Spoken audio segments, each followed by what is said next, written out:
Hi everyone, Jessica here from Paper Ink Stamp and welcome back to my channel. So this is going to be the third video looking at the free stamp sets from Creative Stampin' issue 100. For today's video I wanted to do a little bit of ink blending. I wanted to get a little bit messy. So we're going to be using the Enchanted Christmas stamps down here.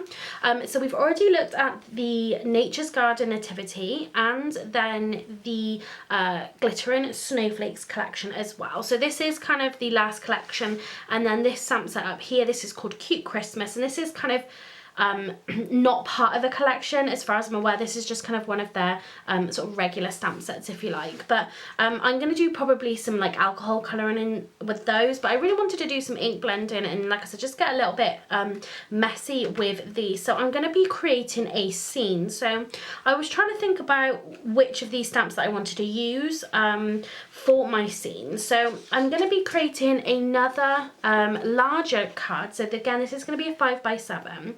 So I've got here a piece of Nina cardstock, which is smooth, perfect for ink blending. I've cut this to 4.5 by 6.5 inch. So I am going to matte and layer this before I pop it onto my cards. But I definitely wanted to keep it with the Christmas theme. Now I am only going to be making one of these because I think it's going to be a little bit more involved maybe just with that ink blending. However, if it turns out that, you know, it doesn't really take that long and the blends that we go for and things is actually quite easy, then I'm going to make a second card of this same design, because so far for the previous two videos I have made two cards in both of those. But for this video I am just going to make the one. But what I wanted to do, Enchanted Christmas, so we've got all of these silhouettes. I really wanted to take a little bit of inspiration from this kind of sort of logo for the collection, if you like. So they've got a moon in there, and they've got kind of a really moody sky. So I really wanted to kind of play into that for my card. So I wanted to have a moon and then a really moody sky. So I just used a piece of vellum and cut a circle shape. Now I just used it, to be honest, because it was on my desk. But really you want to use something like masking paper where it's going to stay put. So I don't know how well this is going to work, because the size of the moon that I wanted to use didn't fit on a fully sticky post-it note that I've got. So I just kind of going to see how this goes. And I've also kept then the piece of vellum that I cut it from. And I'm going to use this just to help me give a little bit of definition to that moon afterwards. So I'm really going to have to see how this works out. I'm going to use my Distress Oxide for my background. I've picked up a whole bunch of new colours now, and I want to get a really kind of interesting blend, I think, with this background. But I have picked out a dye ink only because I don't have a grey in my Distress Oxide range. So I picked up this one from Prison. This is Grey Mill. We're going to just sort of see how that goes. I might test it on a scrap piece before I actually use it on my panel, but yeah, we're really just going to see how this one turns out. So I need to work out how I'm going to keep this in place. And I think I'm just going to use my tape runner. And I've got my adhesive eraser anyway, so that'll be able to, you know, get rid of any kind of adhesive. But what I'm going to do, so I've added 3 sort of lines in there. And all I'm going to do is just kind of try and take some of that stick out, just so it's sort of not as sticky. Now the sides of this is going to peel up a little bit, so I need to be really careful when I do my blending. So the Distress Oxide colour combo that I've decided to go for, so I'm not 100% sure how this is going to fit in, but I want something just a little bit more unusual. So we've got Chipped Sapphire, Prize Ribbon, Wilted Violet and Fossilised Amber. So I'm thinking more kind of Prize Ribbon for what will be around the moon, I'm thinking, because it's going to be a little bit lighter. But then I do want to get some stretches of that Wilted Violet in there, maybe a little bit of Fossilised Amber maybe. I'm not sure how this is going to turn out really. And then for the dark kind of edges, I'm going to go in with a Chipped Sapphire.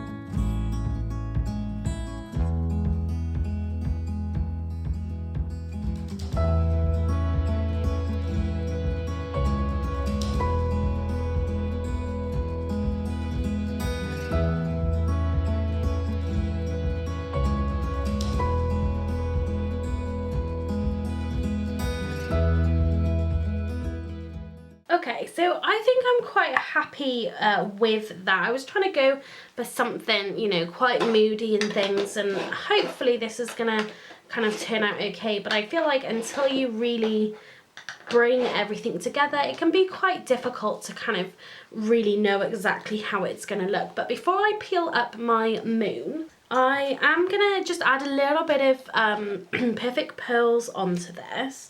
So we're gonna do a little bit of splatter. So I've actually just been keeping it in this little lid here, and it's dried out, and all you need to do is kind of reactivate it by adding some water. So I've just gonna splatter this onto that background. Okay, so there's my sort of relatively dried background. So now I'm just gonna peel up my moon. Hopefully I'm going to do this as carefully as I can. So we've got a really sort of stark white kind of moon now. So what I'm going to do is just bring in, like I said, this piece of vellum, and I'm going to see how I get on, just maybe adding some of this grey onto here. So I'm not looking, you know, for anything kind of dark or whatever. I'm just looking for just a little bit of, just to add just a little bit of colour, just to stop it from being quite so stark.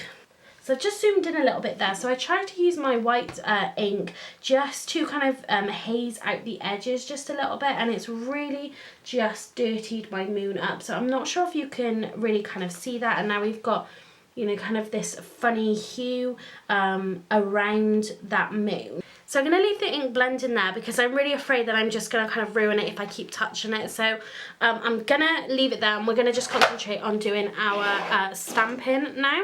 So I'm going to pull out my mini Misty. So again, like the last video, this panel doesn't actually fit in my mini Misty, but like I said, I'm not 100% confident in my large stamping platform that it's actually like stamping the entirety of the design. So the first thing I'm gonna stamp is going to be my Santa across the sky, because that's, I kind of want that to be like my main focus point. And I'm going to stamp in my VersaFine Onyx Black ink for this. So I've just inked that up. So I need to get a really great solid impression with this because it is that silhouette. So I am going to stamp it again. It hasn't stamped too badly at all though. And this is a very juicy ink pad. Let's just, so I'm happy with that across the sky. That's exactly what I wanted it to be. So let's stamp our trees next. So what I'm actually going to do first is just blast that with my heat tool just so that dries, because I really don't want to smudge that.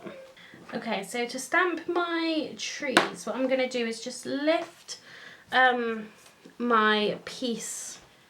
So it's just going to be kind of floating there, but I want to make sure that I get that nice and lined back up again. And we're going to stamp that there.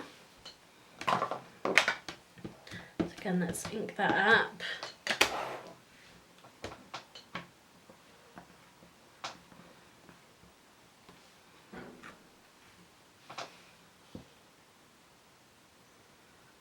So I think that's stamped really nicely. So let's ink it up for this side. Okay, lovely. So I'm going to carry on using this big stamp, and I've just popped it onto an acrylic block now because I'm going to be stamping kind of off the page, and I think it's just going to be so much easier to do it this way rather than trying to use my Misty. So I'm going to hopefully get a nice impression just that first time stamping. But obviously this isn't going to stamp brilliantly because we have just got this going over our Distress Oxide background. But let's bring this one down just a little bit. Okay, let's try adding some of this one because I think it's looking just a little odd. So let's add, I'm not sure how well you're going to be able to see that, but it's just going to sort of fill in some of those gaps. So I think this is looking okay. It's not amazing. I'm sure there's people out there who could do this and make an absolute better job than I can. But you know, you've just got to have a go and sort of work out what you're good at, what you enjoy doing. So what I'm going to do is, because this is still wet, is I'm going to just blast this a little bit with my heat gun just to see if we can kind of dry that out a little bit. Okay, so what I'm going to do is add my sentiment, and I'm just going to add it on top of the trees. Hopefully that will kind of make it look a little better. So I've got a piece of black cardstock, so I'm going to matte and layer it onto some silver mirror card. So I'm just going to pop this into my misty. I'm going to use my anti-static powder bag to begin with, just to make sure we don't get that embossing powder stuck anywhere we don't want it to. Then I'm going to use my Simon Says Stamp clear embossing ink. And then I'm going to use some silver embossing powder.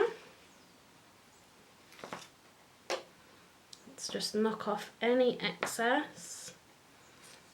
And then I'm just going to go ahead and heat set this. So there's our sentiment, and I think that's just going to really brighten this up lovely. I'm going to just trim this down as best I can into kind of a square. So I'm going to matte and layer this onto some silver mirror card, and I'm just going to add this flat to that. So let's just add some glue.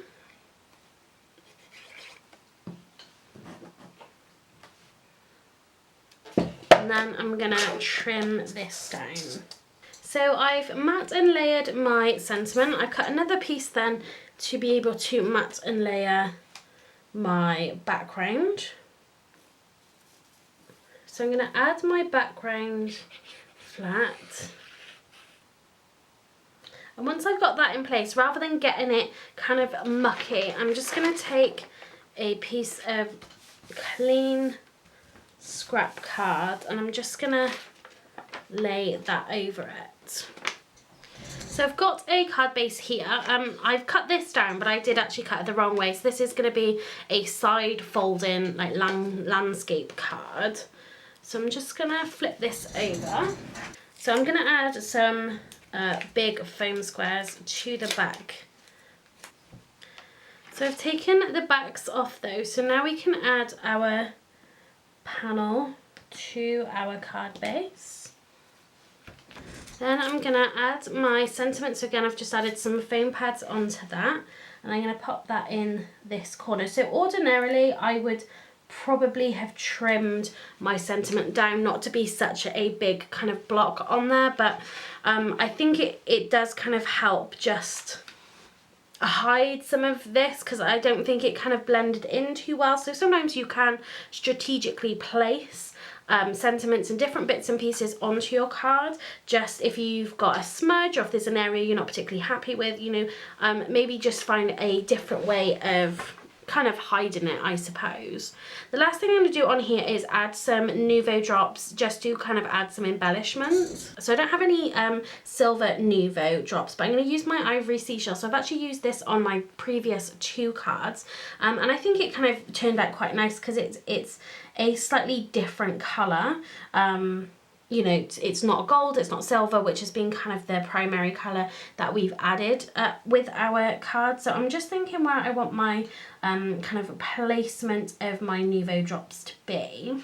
And I think I'm just going to concentrate them just around my sentiment. Just like that, just to finish it off.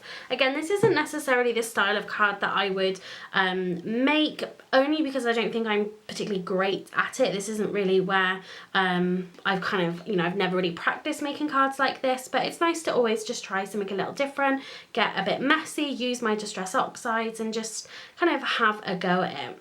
So that is going to be our finished card for today, and this was using then that Enchanted Christmas set of stamps from issue 100 of Creative Stampin'.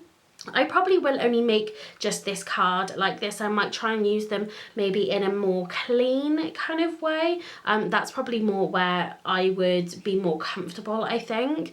But definitely have a go at using these and sort of just use your inks, whatever you've got, or watercolours to create an interesting background, and then you can use these stamps just on top of it to, you know, create a really interesting scene and to really kind of lift that background. So I have still got that cute Christmas stamp set to use. So if you aren't currently subscribed to my channel, please hit that subscribe button and that notification bell, and you will be notified then when I do upload my next video. If you did like this video, please give it a thumbs up. So that's going to be it for today. So thanks very much for watching, and happy crafting.